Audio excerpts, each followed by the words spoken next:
गगन में एक छोटी चमकती हुई तारा ट्विंकल रहती थी। ट्विंकल की चमचमाती आंखें और खुशमिजाज मुस्कान उसके चारों ओर की हर चीज के बारे में जानने की जिज्ञासा को दर्शाती थीं।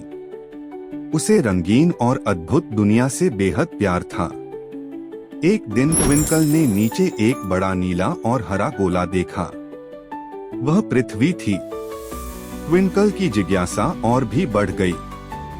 वह जानना चाहती थी कि वह जगह कैसी होगी। ट्विंकल ने अपने बुद्धिमान दोस्त चंद्रमा से पृथ्वी के बारे में पूछने का फैसला किया।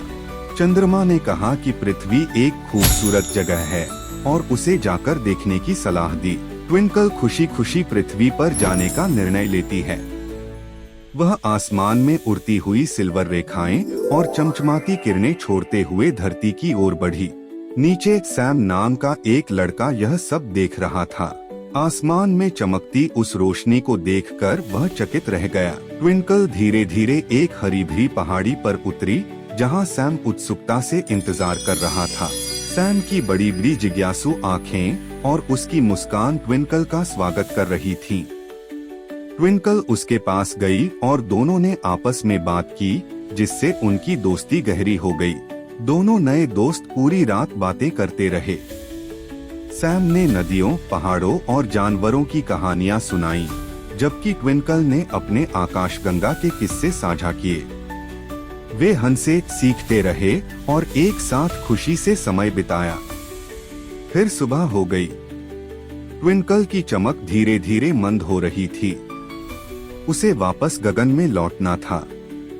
सैम को अपनी दोस्त को विदा करना मुश्किल लग रहा था। फिर भी भारी मन से उसने ट्विंकल को विदा किया और वादा किया कि वह हर रात उसे आसमान में देखेगा। आकाश में लौटकर ट्विंकल पहले से भी ज्यादा चमकदार हो गई।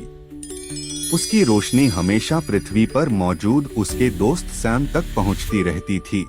हर रात सैम ऊपर आसमान में अपनी खास तारे को देखकर खुश हो जाता था। भले ही वे दूर थे, उनकी दोस्ती हमेशा के लिए अमर हो गई। Hit like, share and subscribe.